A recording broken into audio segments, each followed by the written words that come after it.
Paisagem. O que é a paisagem? Queria que vocês fechassem os olhos por um momento e imaginassem uma paisagem. Ela é familiar? É bonita, paradisíaca? Tem pessoas nessa paisagem? O conceito de paisagem ele é antigo. Na literatura, a gente entende a paisagem como algo harmonioso, visualmente bonito. Mas no dicionário, na linguagem formal, a paisagem ela quer dizer um lance de olhar, um espaço de terreno em um lance de olhar. Quando a gente pensa numa paisagem, normalmente essa paisagem ela está vazia. Existem estudos também que hoje em dia abarcam a paisagem, como por exemplo, a ecologia da paisagem. Mas é um conceito que ainda é tão incipiente, um conceito tão superficial, né? Um estudo que tem menos de um século. Então, é um pouco difícil a gente entender como essa paisagem se dá. Mas uma coisa eu tenho certeza, a paisagem é uma coisa viva. Existe relação, existe toda uma dinâmica acontecendo nessa paisagem. Meu nome é Mariana, eu sou engenheira ambiental, mas a minha primeira formação foi técnica em meteorologia. Uma curiosidade sobre mim, eu tenho uma irmã gêmea.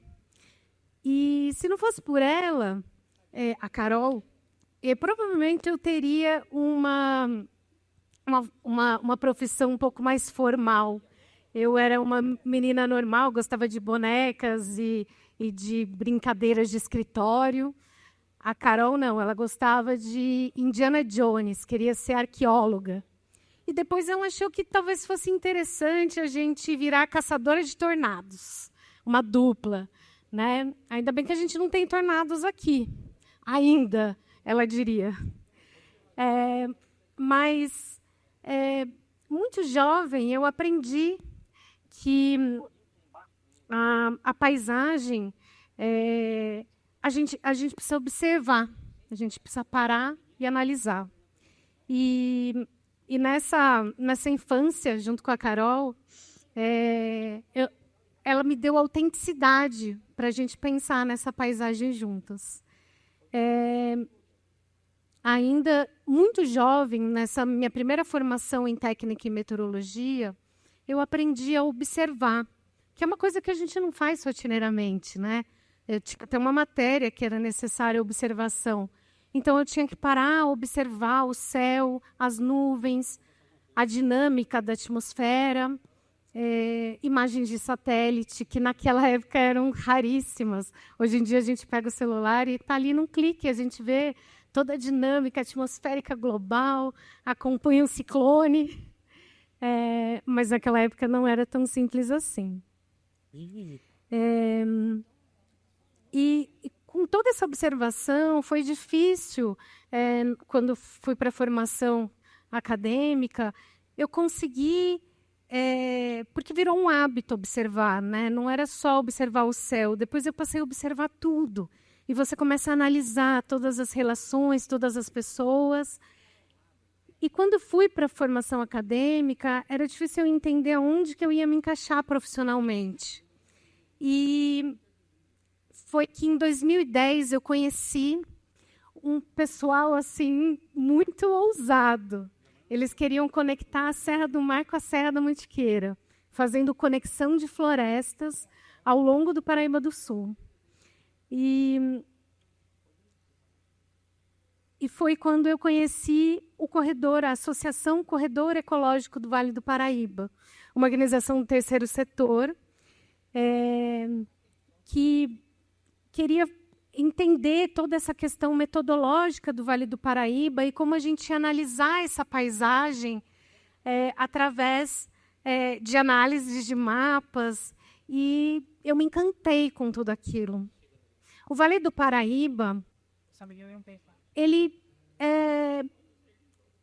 ele começou, né, com a ocupação portuguesa, né, com a invasão portuguesa, que buscava na nossa região escravos indígenas e ouro e pedras preciosas.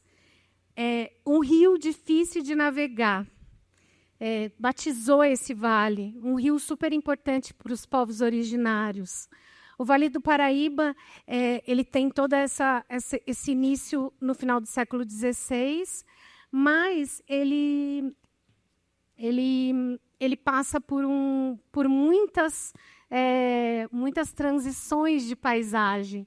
E no final do século XIX, ele tem a produção cafeeira como muito importante aqui, e ao final do século XIX o seu declínio, né? E todas essas histórias, essas mudanças, e tudo isso marcou muito o solo, as florestas, a nossa paisagem do Vale do Paraíba, né? E uma organização do terceiro setor, como a Associação Corredor Ecológico, o que ela faz, né? Qual que é o papel dela? Ela tem um papel muito importante em fazer essa conexão da sociedade civil com os outros setores da sociedade. E fazer com que a gente entenda e dialogue.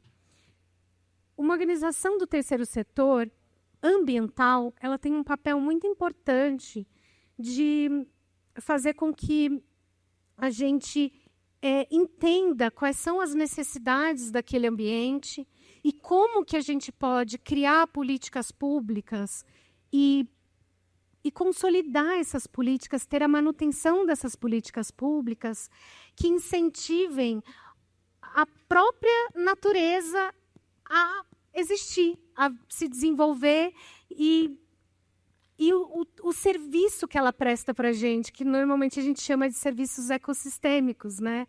Então, como que a gente pega e transforma tudo isso em política pública?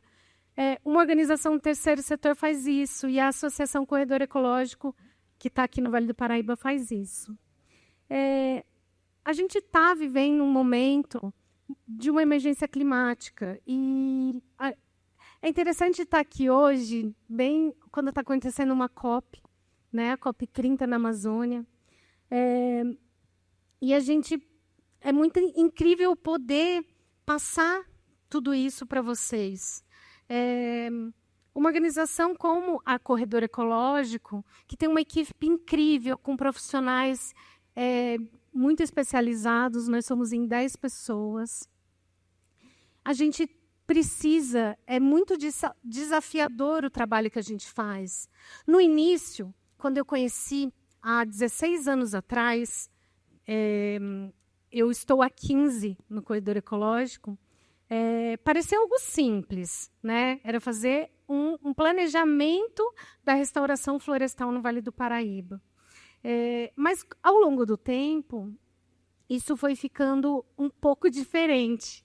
Há 16 anos atrás, vamos fazer um outro exercício. Vocês lembram quando vocês viram uma paisagem que vocês adoram, assim? Um lugar que vocês estão familiarizados? Vocês lembram a primeira vez que vocês viram uma imagem de drone desse lugar? Ou então, a primeira vez que vocês usaram o Maps para olhar a casa do vizinho, ver como que é a sua vizinhança, né? É uma perspectiva completamente diferente. E isso aconteceu em 15. A Corredor Ecológico tem 16 anos.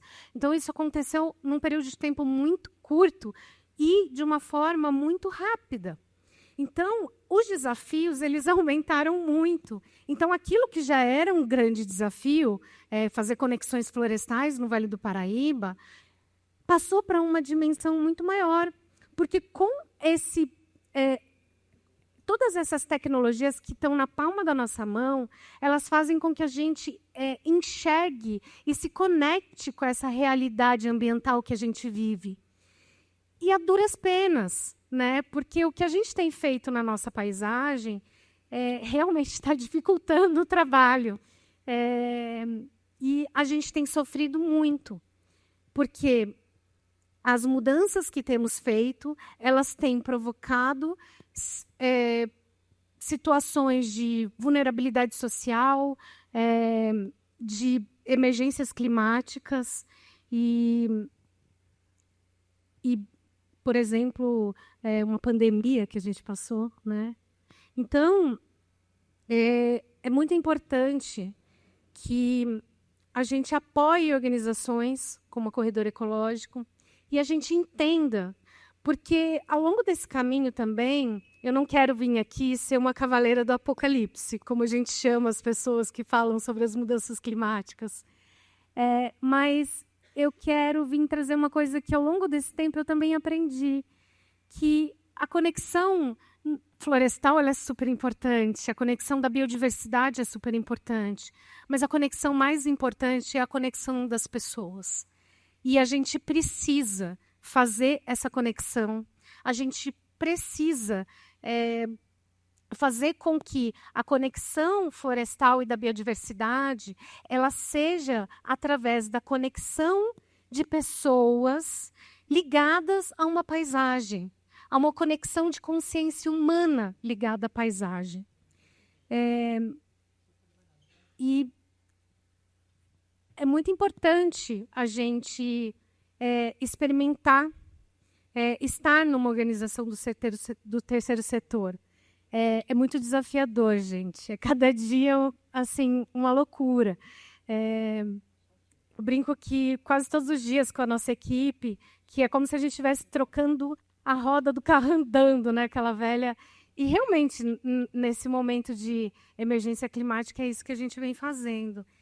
Só que não é um carro, é um caminhão de vários eixos na Dutra 100 por hora. É isso que a gente vem vivendo. E eu faço um convite para vocês. Vamos observar. Acho que tem solução. Só que a gente precisa se conectar entre a gente. A gente só vai encontrar um caminho através da ciência, através do diálogo, da escuta e da convergência disso tudo. Não é através do negacionismo. A gente precisa parar e observar o que a gente está fazendo com a paisagem, o que cabe a nós e o que a gente pode fazer para continuar usufruindo dessa paisagem e deixar que as próximas gerações também usufruam. E eu queria deixar um último convite para vocês. Vamos fazer com que essa paisagem seja uma paisagem de verdade e fazer parte dela de verdade. Obrigada.